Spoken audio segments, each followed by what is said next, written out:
What is good, everybody? Welcome back to another episode brought to you by the League FFB. Today, we're going to be talking about 4 players that I love their matchups this week, and I think you should be trying to start them in your fantasy football leagues, and 4 players that I do not like the matchups, and I think they're riskier options that you maybe should be avoiding here in week 9. So without wasting any more time, let's hop right into today's video, and let's start talking about my must-start players. So the first player that I want to talk about today as a must-start option, it is going to be DeVonta Smith of the Philadelphia Eagles. Now, DeVonta Smith, he has been back in the lineup since the injury in week 4 and obviously the bye week there in week 5.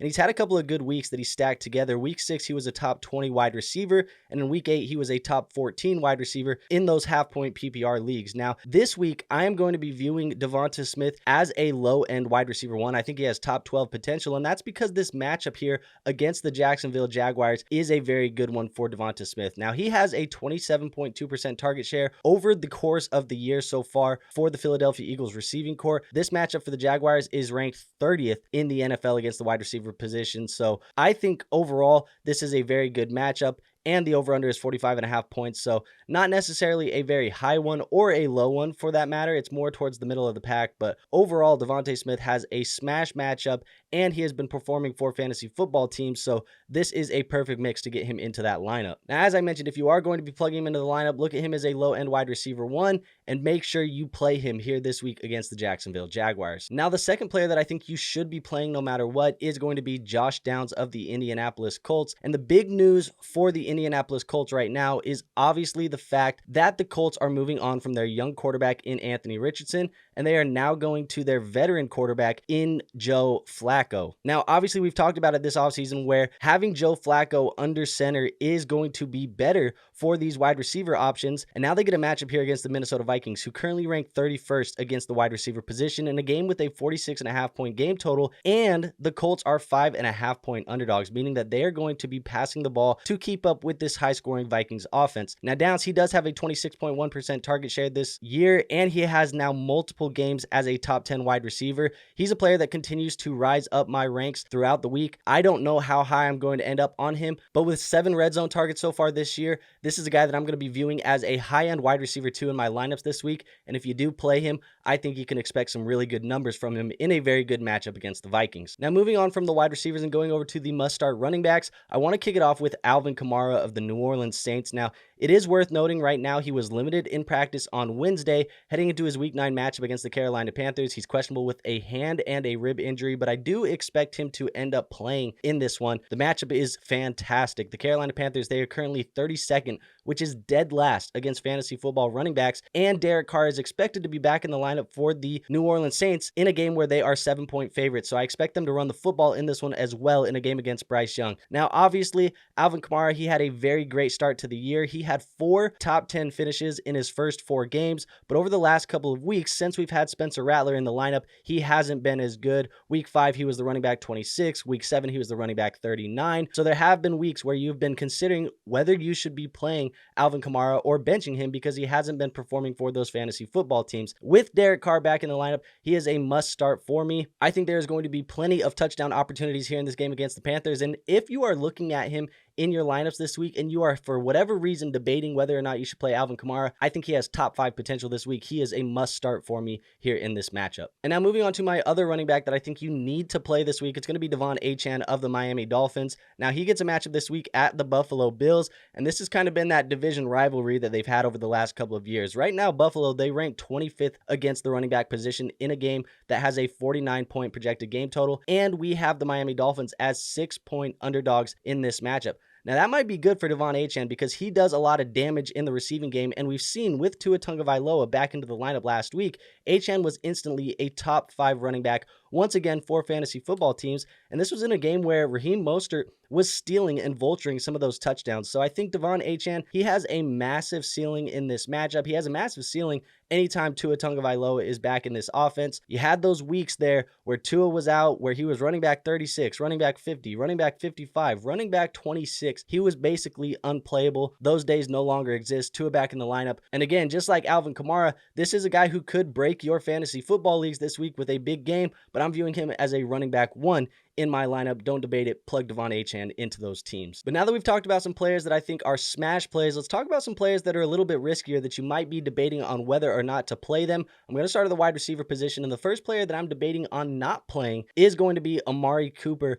of the Buffalo Bills. And I get it. I hear you. Amari Cooper to the Bills. A lot of people are very excited about this. Right now, he is dealing with an injury to his wrist, which did have him limited in practice on Wednesday. I do expect him to play, but that's something that we should be monitoring. However, the matchup against Miami, they are currently ranked second against wide receivers this year, just not giving up a ton of points to them. He is going to probably see some Jalen Ramsey in this matchup, and this is a game where the Buffalo Bills are favored. So, like we mentioned with DeVonta Smith, they could be playing from behind. If the Bills are playing from ahead, there may not be as many passing opportunities for Josh Allen. They may run the ball with James Cook and Josh Allen on the ground. Now, Amari Cooper, he really hasn't been playable this year. There's only 2 games where he's been a top 15 option. All of his other games, he has been outside of the top 40 at the wide receiver position. So I think there's going to be better days ahead.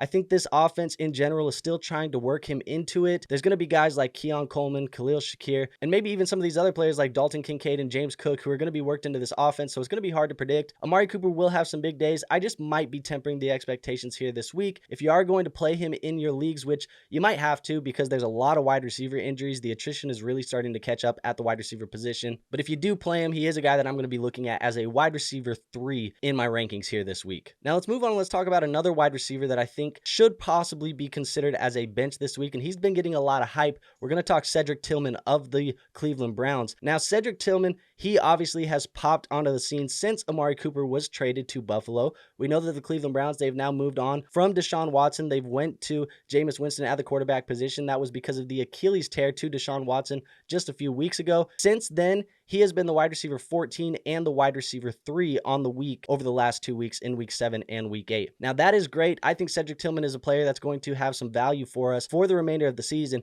But this week's matchup against the Chargers, it is tough. They are a top 5 team against the wide receiver position in a game that has a very low projected game total of just 43 points. I think we need to temper those expectations on Cedric Tillman here this week. Yes, he's had some big plays. Yes, he's had some touchdowns go his way. I just don't know if this is the right matchup for Cedric Tillman to have a boom. You might be having to plug him into your lineups, and if you do have to plug him into your lineups, I think this is a player that most likely is going to be a low-end wide receiver 3. I currently have him as the wide receiver 34 in my rankings this week, so temper those expectations with Cedric Tillman. They get the bye next week. Maybe you're playing him again in a couple weeks from now. But now that we've talked about the must-sit wide receivers, let's talk about the running backs. But I want to stay in that same game, the Cleveland and the Los Angeles Chargers game. We're going to talk about J.K. Dobbins here as a risky running back option. Now, just like it was a bad matchup for Tillman, this is also a bad matchup for J.K. Dobbins. Right now, the Cleveland Browns are the 8th best defense against the running back position. We talked about the game total being low scoring. It is just a 1.5 point spread, so there is projected to be a very neutral game script. Now, the one thing that I dislike about J.K. Dobbins right now is we've seen kind of this year,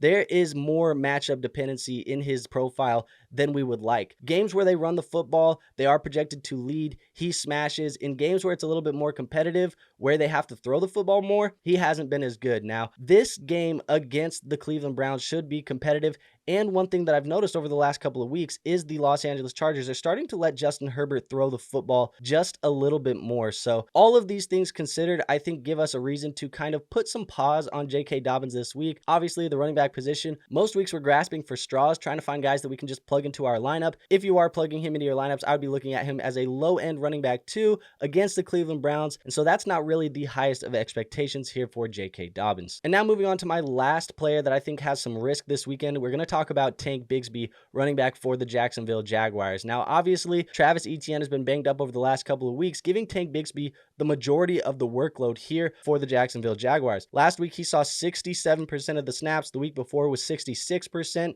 And that is a significant increase from the 27, 29%, 30% type of snap share that he was seeing in weeks past. Now, he does have 2 top 5 finishes over the last month. Obviously, those were coming against the Indianapolis Colts and the New England Patriots, which were easier run defenses. This Philadelphia defense is a top 5 unit against the running back position. This game total is 45.5 points, and the Jacksonville Jaguars are 7.5 point underdogs, so they might have to throw the football a little bit more in this matchup just to play some keep up. Tank Bigsby does not profile as a pass catching running back. So far, only 5 targets on the year for Tank Bigsby. And on top of all of that, he is dealing with a ankle injury currently that has had him limited in practice so far this week. That's something we're definitely going to be keeping an eye on. But if you do decide that you need to play Tank Bigsby in your lineups this week because you don't have any other options, I'm looking at him as a high-end running back 3, a guy who just is outside of the top 25 running backs in my rankings this week, and that's something that I'm just a little bit nervous about plugging into my lineup. So there you have it, folks. That is 4 must-start and 4 must-sit players